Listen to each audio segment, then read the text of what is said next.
Hey, and welcome to Yodi's Table. Today we'll be making this shiro.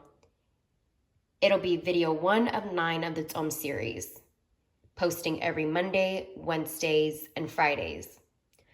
Tsom is a vegan fast that's practiced by many Eritreans and Ethiopian Christian Orthodox around the world. And if you just like vegan food, you'll want to stay and watch. If you want to make this specific recipe, please stay tuned. Catch you in a jiffy. Alrighty, in order to get started on our shiro, here are all of our ingredients. And so here I have 4 cups of water, a half an onion chopped, 2 roma tomatoes that have been roughly chopped. You can blend this if you decide, but this is my preference of roughly chopping with a knife. Here's the actual shiro itself.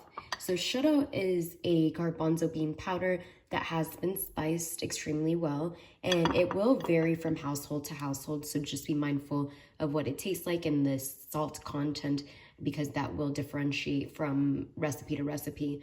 And you can find this at your local Eritrean or Ethiopian market, and so you'll just ask for some shiro, and that's what that should look like. Sometimes it will vary in color as well.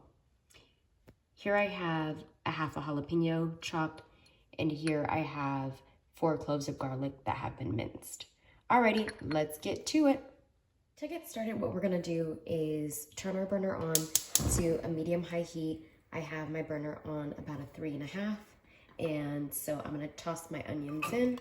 And before we add any oil, we want some of our onions to sweat out, some of that moisture to be rid, and so we'll let these go for approximately a minute or 2, and as they start to stick to the bottom, that's when we'll know to add some oil.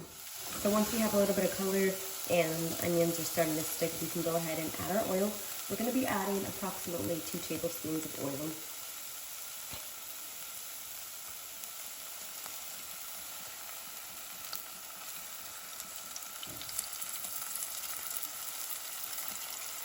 We want our onions to be nice and translucent. Ain't it funny that every Habesha household, aka Eritrean Ethiopian household, has a wooden spoon that is stained with some okay, but yet you keep on using it. This is how you know you get down in the kitchen. This is exactly how. So once your onions are about this point where they have a little bit of golden color to it, we're gonna go ahead and add our tomatoes.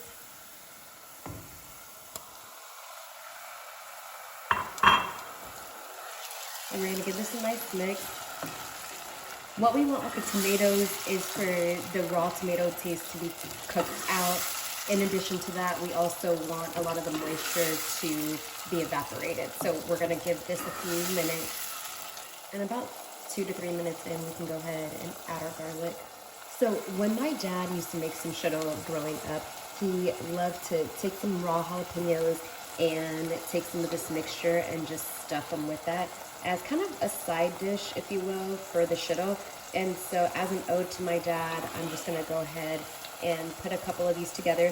This is a raw jalapeno. I have gutted it and taken the veins out, so I've de-seeded it. And of course, if you prefer some spice, then leave that in. I am not a huge fan of jalapeno spice. And so there you have it. That's what that looks like. So I'm gonna just do a couple of these and set them to the side until our shiro's done. So now that our onions and tomatoes have cooked down tremendously, we're gonna go ahead and add in our water.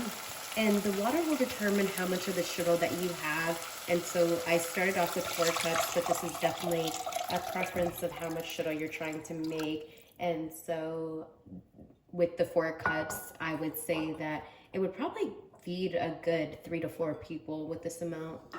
So we want the water to come to a rumbling boil, and then we'll go ahead and add our shiro and get on with our last couple steps.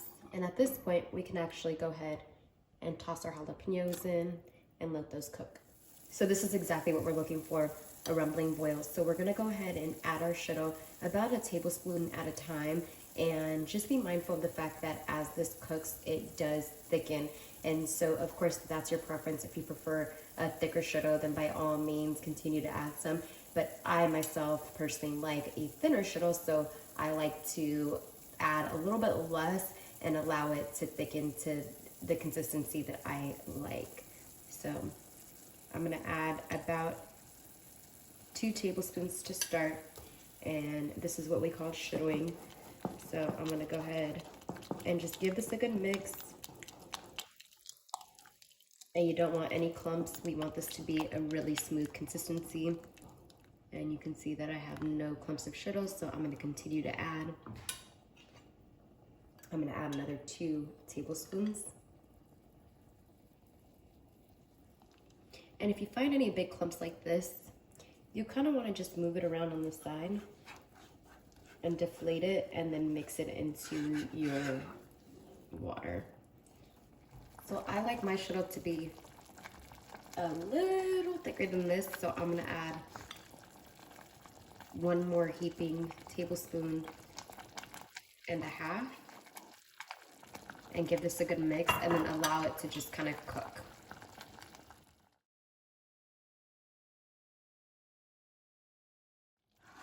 You definitely want to make sure that you don't have any lumps, and if you do, smoothen them out now. This is definitely the consistency that I prefer, but again, some people prefer it thicker than this, so if you're one of those, feel free to add a little bit of shiro at a time until you get your desired consistency. And once again, be mindful of the fact that this will continue to thicken as it cooks. So now we'll go ahead and just do a taste test really quick to make sure that we have some salt. I haven't put any salt in yet, but again, this will give me the opportunity to gauge how much salt is originally in the shiro. And so I'm gonna do like my mama does. So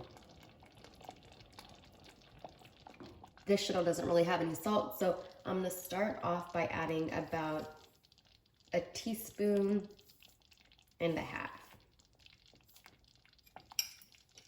And give this a good mix. Oh, that's actually perfect. And so I'm gonna go ahead and just let this cook for a little bit longer. I'm gonna give it approximately 10 minutes or so to go ahead and cook out, and then it'll be ready to serve. So once your shiro reaches this point, you know it's done.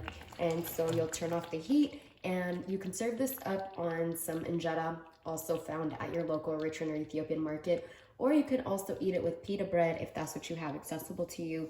But there you have it, guys, our shiro. Super tasty, great on a cold day, and goes down with ease. Of course, if you like this video, please don't forget to like, comment, share, and subscribe. Peace until next time.